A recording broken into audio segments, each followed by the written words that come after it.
Before fire had learned to roar, before ice had learned to harden, before even the gods had names to answer to, there was no darkness.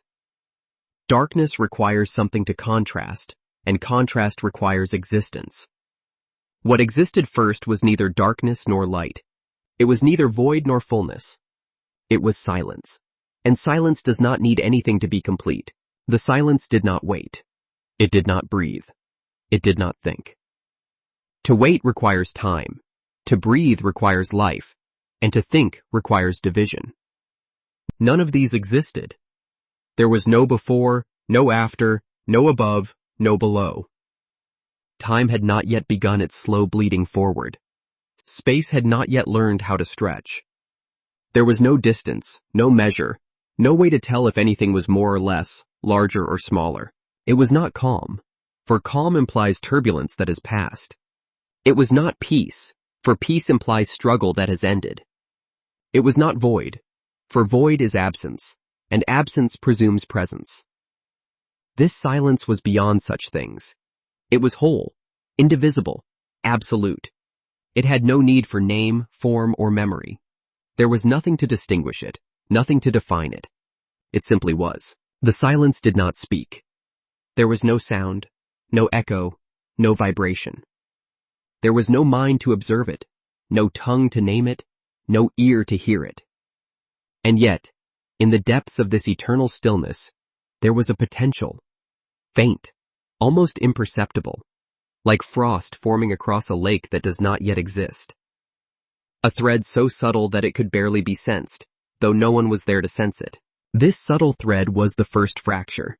Not rebellion, not creation, not intention, simply difference. In all its existence, the silence had known only itself. Now, something was no longer identical to the whole.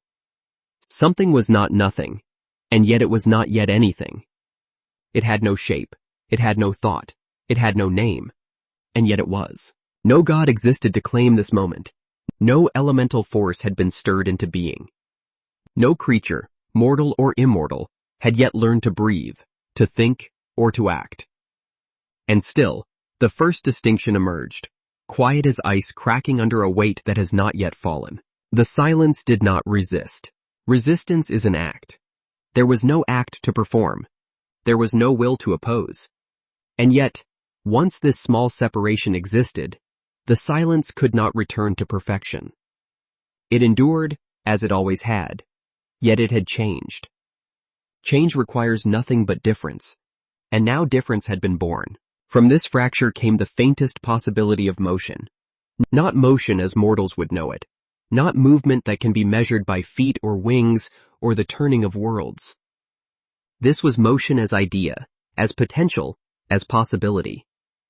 A subtle trembling beneath the surface of completeness, so faint that it could not be detected even if one had ears, even if one had sight. The gods would call it chaos.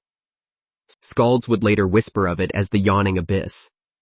But these are lies told by beings who live after division, who mistake contrast for conflict, who mistake emergence for failure. For the silence, this subtle difference was neither error nor flaw. It simply was.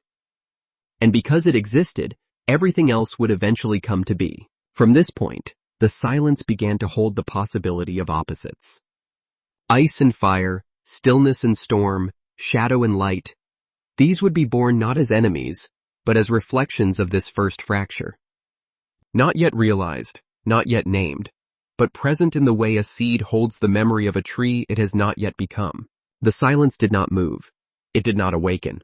It did not anticipate. And yet, beneath its eternal stillness, the conditions for creation had begun to stir. A faint tension ran through its depth, like the thinnest thread of frost over a frozen lake. One would not notice it at first. One could not notice it.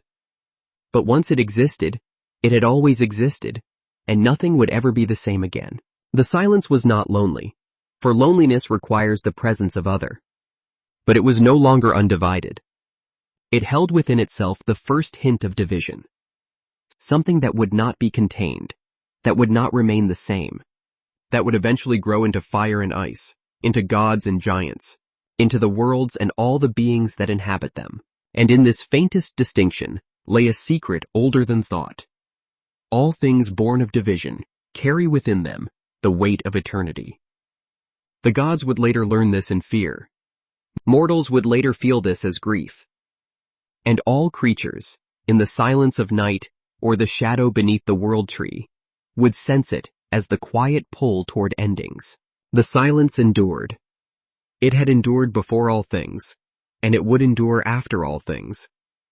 It had no joy, for joy requires suffering to compare against. It had no sorrow, for sorrow requires loss. It had no memory, for memory requires change. And yet, in enduring, in being unbroken, it had allowed the first possibility of change to exist. The first fracture grew subtly stronger. It did not scream, it did not shout. It simply whispered in its own ancient tongue, not in words, but in vibration, tension, the merest pressure against itself. From it, the future could begin to stir. Faint sparks, imperceptible and fragile, began to dance within the silence. Not fire as mortals know, not heat as they feel, but the glimmer of potential, the echo of what would later become flame. Ice responded in kind, tightening around it, testing it, feeling its own limits. And somewhere in the unmeasured distance that had not yet been, shadow stretched as if to mark its boundaries, whispering of all that could be and all that must remain unknown.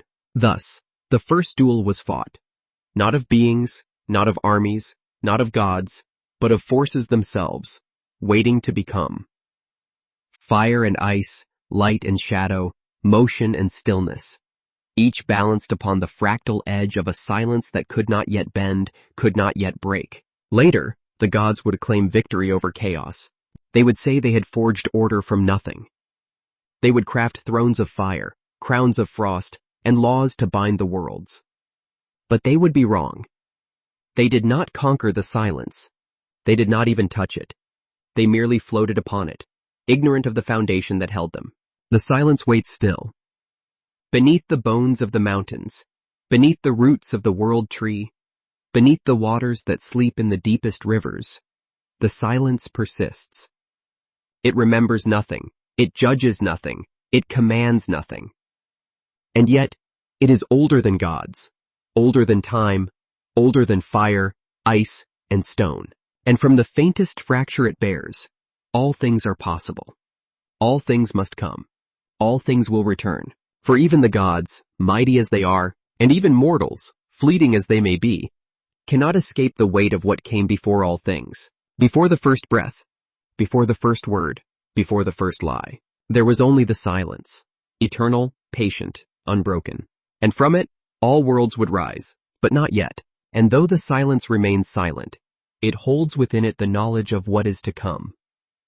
It waits not for a beginning, not for an end, but for the first movement that will draw everything else into being. It is patient. It is eternal. It is beyond judgment. And so, even as creation lies unborn, even as gods do not yet stir, and worlds do not yet take shape, the first story is already written, carved invisibly in the silence itself. For what is creation but the echo of that first difference? What is life but the trace left by the fracture in what was whole? And what is all that we call the universe but a trembling upon the eternal silence that watches, unmoved, beneath it all?